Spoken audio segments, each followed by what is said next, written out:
Alright guys, here today's top stories in Out in the World segment. Number 1. According to a crazy senator called Karen Nyamu, she believes that Albert Ojwang kidnapped himself and possibly even killed himself just to spoil the name of the government.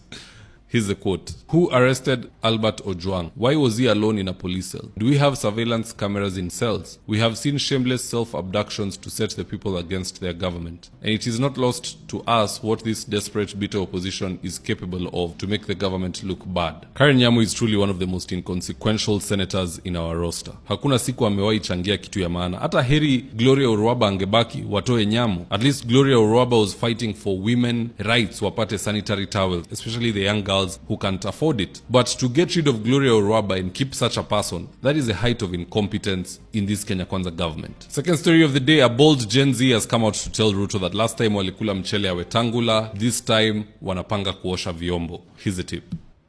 William Samoei Ruto, tunangoja tu usome budget. Ufanye makosa, usome budget vibaya. Wewe, pale parliament tutaingia. Sisi kama wana Gen Z, tulikula mchele ile wakati. Sasa tutarudi kuosha vyombo. Wewe, usome tu budget vibaya. Tumengoja tu, hiyo tu. Hatuna haraka. Usome tu vibaya. Na hiyo ni onyo. President William Samoei Ruto, narudia nilikuambia, tulikula mchele parliament yenye ina chumvi. Tutarudi kuosha vyombo. Wewe, jaribu tu kusoma budget vibaya. Wananchi waendelee kunyanyasika hapo wakiumia. Wewe ukikula na tumbo yako, ukisikia mzuri na familia yako. Na watu wakiumia. Wewe, William Samoei Ruto.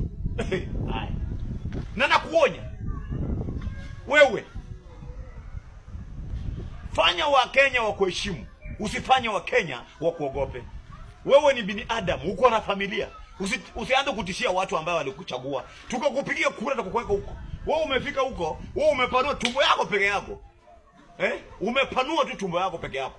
Hautaka kujua kazi yako ni kuongeza tu, unadanganya hapa watu tu umetenga, mara umejenga sijui maploti, mara nini umejengea nyumba. Hiyo nyumba mbona tuonangi? Iko kwa watu wenye wajui, wenye hatujui.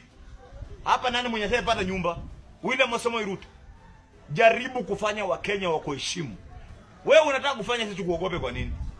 Na sisi hata tukuogopa. Sisi kama wana Gen Z, tuko na wewe hapa na wapi? Sisi ndio tutakugoa hapo. Sisi kama serikali nyingine imeshindwa kukutoa, sisi tutakutoa hapo. Sisi wana Gen Z, sisi ndio dawa yako. Sisi. Kumbafu wewe. President William Samoei Ruto, kaa chini, ujikalishe mkutano. Ujue ni nini kenye utafanyia wa Kenya. Kwa sababu usipochunga 2027 wewe uko home. Uko nyumbani asubuhi na mapema. Na si ati hivyo, hiyo ndio maombi ya wa Kenya. Usipobadilika wewe utaenda nyumbani. Utaenda nyumbani. Hata ujifanye mzuri, mara umetoa Rakashagwa, mara nini, hiyo ni timu yako. Hiyo ni mambo yenyu bwana. Sisi wanasiasa hamutajaribu kucheza na Wakenya saa hii. Ati mnatudanganya tupiganie wanasiasa. Hiyo ni ujinga. Hizo ni mmekuwa kama makomedian. Mnafanya vituko tukiona hata sasa tunajifanya wewe ni mzuri. Ruto wewe si mtu mzuri. Na hatukupendi, na hatukutaki, na hatutawahi kukupenda. Wewe 2027 kanyaga nyumbani. As of right now, that's just a joke from that guy. But hii abductions iendelee na murders na finance bill ambayo ina oppress watu ikuje ati wanataka kupitisha, I think these things might become a reality. They didn't listen last time, I don't expect them to listen this time because it's the same people. Third story of the day, just listening to Babu Wino giving Eliud Langat a reality check. Roll the tip.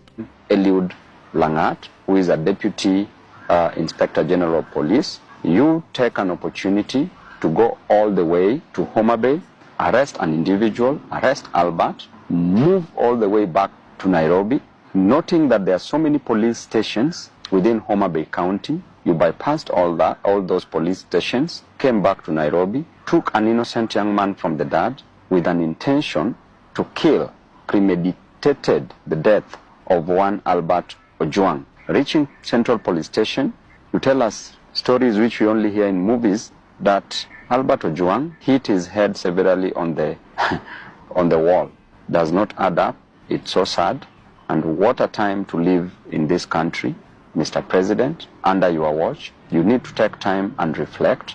You need to sit alone for a whole day. Reflect how you were brought up. Reflect how your mom brought you up. As you always say that you are brought up from a very humble background. I think I need not say more. Now in our final segment, it seems the one-term movement is just now gaining momentum. Mambo bado. Check out what happened in Embu Stadium.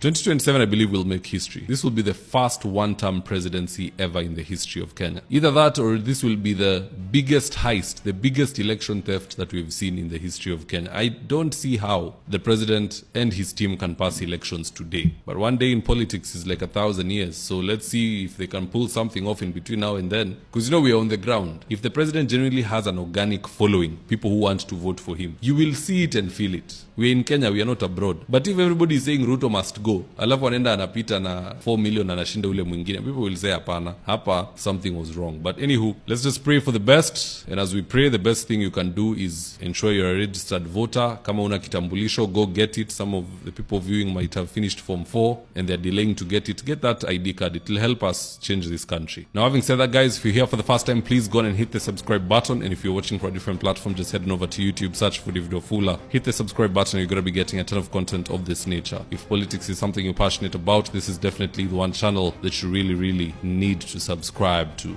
Alright guys, adios.